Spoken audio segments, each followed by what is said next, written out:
Bark 20 series smartphones.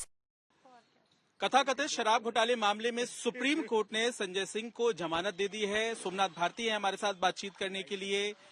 जाहिर है बहुत बड़ी राहत है, संजीवनी है। लोकसभा चुनाव के ऐलान के बाद आपके लिए पहली बार इस मामले में किसी को जमानत मिली है। 30 अक्टूबर को मनीष सिसोदिया को जमानत नहीं मिल पाई थी।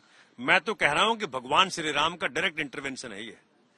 जब जब आम आदमी पार्टी पे इस प्रकार की कोई मुसीबत आती है तो कोई ना कोई डिवाइन इंटरवेंशन होता है। आज भगवान श्री राम के आशीर्वाद से ये इंटरवेंशन हुआ। भाजपा ने ईडी के माध्यम से कोर्ट में माना कि संजय सिंह जी को जेल में रख के कोई फायदा नहीं है, और सुप्रीम कोर्ट का मैं धन्यवाद करता हूं कि इस प्रकार से उन्होंने तथ्य को, कि कोई एविडेंस नहीं है किसी के खिलाफ, कोई फैक्ट नहीं किसी के खिलाफ, आज पूरे देश को मालूम पड़ गया। आप कह रहे हैं कि भगवान श्री राम ने जमानत दिलवाई। बिल्कुल ठीक कह रहा हूं मैं, क्योंकि बिल्कुल हम जब जब भाजपा ने सोचा है कि आम आदमी पार्टी खत्म हो जाएगी, तब तब भगवान श्री राम का इंटरवेंशन हुआ है। आज वही इंटरवेंशन काम आया है और उच्चतम न्यायालय में संजय सिंह जी को न्याय मिला।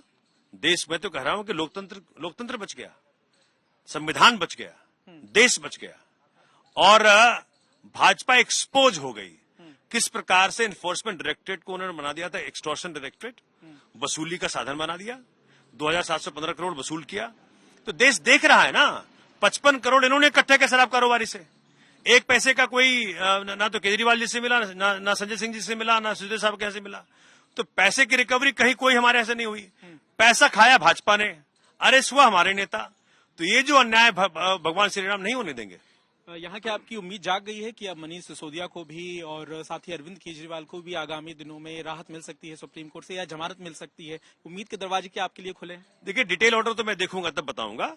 लेकिन मूलतः जो, चूंकि मैंने पूरा केस देखा है, तो सिमिलर ग्राउंड्स हैं कि भाई कोई एक्यूज था, उसको अप्रूवर बना दिया, कहा कि भाई तू इसके खिलाफ statement they.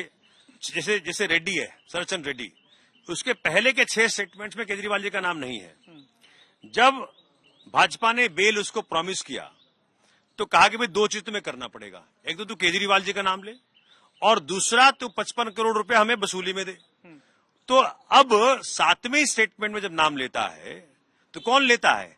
Accused turned approver in the bargain for bail is on freedom. तो मुझे लग रहा है कि सिमिलर ग्राउंड्स में हमारे सारे नेता थे और सबको इसी प्रकार से बेल मिल जानी चाहिए। और भाजपा की जो जनाधार खिसक रहा है लगातार, उस डर के मारे आज भाजपा ने भी अपने हथियार डाले। साथ ही क्या अब लोकसभा चुनाव में एक तरह से आपको उजाला मिल गया है इस अंधेरे के बीच में? संजय सिंह एक बड़ी ताकत बन जाएंगे आपके लिए इस चुनाव में?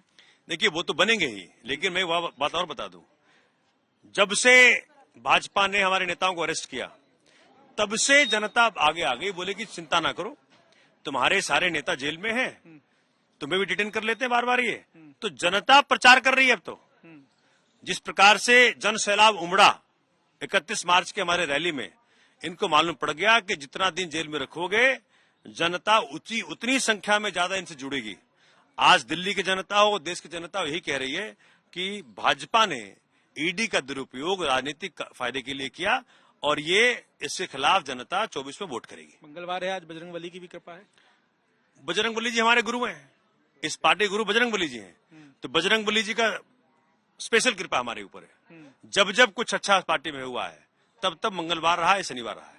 बहुत बहुत धन्यवाद। सोमनाथ भारती कह रहे हैं कि श्री राम भगवान की कृपा हुई है, दरवाजे खुल गए हैं लोकसभा चुनाव में, क्योंकि ऐसे वक्त पर सुप्रीम कोर्ट ने संजय सिंह को जमानत दी है जब अरविंद केजरीवाल न्यायिक हिरासत में चले गए हैं। तो देखना होगा कि आम आदमी पार्टी इस पूरे मुद्दे को जनता के बीच ले लाने में और भुनाने में कितना कामयाब हो पाती है। कैमरामैन अजय ठाकुर के साथ पंकज जैन, दिल्ली।